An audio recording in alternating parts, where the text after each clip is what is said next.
Hello and welcome you all to the Arihant's weekly market update. पिछले volatile हफ्ते के बाद फ्राइडे की ट्रेडिंग सेशन में हम ग्रीन क्लोजिंग के साथ जाकर बंद हुए। हालांकि वीकली बेसिस पर देखें तो पिछले 7 हफ्तों की लगातार तेजी के बाद हम रेड क्लोजिंग के साथ बंद होते हुए दिखे हैं। पिछले हफ्ते हमने प्रॉफिट बुकिंग बाजार में आती हुई देखी, जो कि अमूमन ईयर एंड पर देखी जाती है। हम ईयर एंड की तरफ है और अगला हफ्ता छुट्टियों की तरफ ही जाता हुआ दिखता है, जहां there is no such important economic event lined up, even no new main board IPOs lined up for the next week. ऐसे में कैसे प्लेस है हमारा टेक्निकल और derivative setup, let's check it out. But till then, if you have not subscribe to our channel, do subscribe. Nifty को जब हम technical setup पर देखते हैं तो ऑन अ डेली चार्ट ये अपने 10 डेज एक्सपोनेंशियल मूविंग एवरेज को रीगेन करता हुआ दिखा है। पिछले 7 हफ्तों की ग्रीन क्लोजिंग पर यहाँ ब्रेक लगते हुए दिखा है और हम रेड क्लोजिंग के साथ जाकर बंद हुए हैं। आरएसआई ऑन अ डेली और वीकली बेसिस ओवरबॉट जोन में दिखते हैं। डेरिवेटिव सेटअप पर देखें तो for the next week expiry PCR दिखता है 1.12 की टुवर्ड्स ओवरबॉट जोन है। मैक्स पेन 21,300 पर आता हुआ दिखता है। हाईएस्ट ओआई कंसंट्रेशन के बेसिस पर रखकर देखें तो ब्रॉड रेंज लगता है निफ्टी का फॉर द नेक्स्ट वीक 20,976 और ऊपर में 21,810। इमीडिएट ट्रेडिंग रेंज की अगर बात करें तो इमीडिएट सपोर्ट लगता है 21,350 का, वहीं इमीडिएट रेजिस्टेंस 21,466 का आता हुआ दिखता है। ट्रेडिंग के लिहाज से important support and resistance level अगर देखें तो 21,350 के इमीडिएट सपोर्ट टूटने पर 21,265, 21,099, 20,976 इंपॉर्टेंट सपोर्ट लेवल होंगे। वहीं इमीडिएट रेजिस्टेंस 21,466 के निकलने पर 21,669, 21,810 ये इंपॉर्टेंट रेजिस्टेंस लेवल होंगे।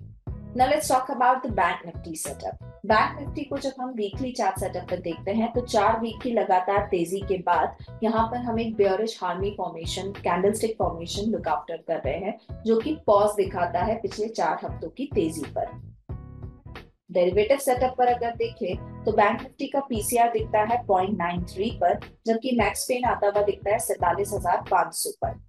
हाईएस्ट ओआई कंसंट्रेशन के बेसिस पर अगर ब्रॉड रेंज लुक आफ्टर करें तो 46,886 ये ब्रॉड सपोर्ट होगा, वहीं ऊपर में 48,109 ये इंपॉर्टेंट रेजिस्टेंस लेवल होगा। इमीडिएट ट्रेडिंग रेंज को अगर लुक आफ्टर करें तो 44,750 ये इमीडिएट सपोर्ट की तरह काम करेगा, वहीं ऊपर में 45,021 इंपॉर्टेंट इमीडिएट रेजिस्टेंस होगा। ट्रेडिंग के लिहाज से अगर support and resistance look after करें तो सपोर्ट 44,750 के टूटने पर 44,535, 44,370 ये इंपॉर्टेंट सपोर्ट लेवल होंगे, वहीं इमीडिएट रेजिस्टेंस 45,021 के निकलने पर 45,223, 45,573 ये इंपॉर्टेंट इमीडिएट रेजिस्टेंस होंगे। Now it's the time to talk about the stock on radar. Stock on radar है BEML. BEML on a weekly chart setup बहुत ही अच्छा ब्रेकआउट दिया है of the rounding bottom formation and even on a daily chart अपने 20 days exponential moving average से beautiful regain करता हुआ दिखा अपने 10 EMA को with the piercing line formation. और फ्राइडे की ट्रेडिंग सेशन में हमने कंफर्मेशन आते हुए देखी of that piercing line formation too. Accordingly मुझे लगता है the pick is not for the next week only, मुझे लगता है ईयर एंड के जाते जाते 2 या 3 हफ्ते का हम नजरिया रखें और फॉर अ मंथ तो मुझे यहाँ से 8 से 10% की तेजी आते हुए दिखती है काउंटर में। 3100 से 3200 के प्राइस टारगेट के लिए काउंटर में एक बाइंग पोटेंशियल आता हुआ दिखता है, जहाँ 2730 के एक स्टॉप लॉस के साथ आप पोजिशनिंग कर सकते हैं। So this is all for this week. Merry Christmas once again to each and everyone. Thank you so much. Bye-bye and happy weekend. Investment and security market are subject to market risk. Read all the related documents carefully before investing.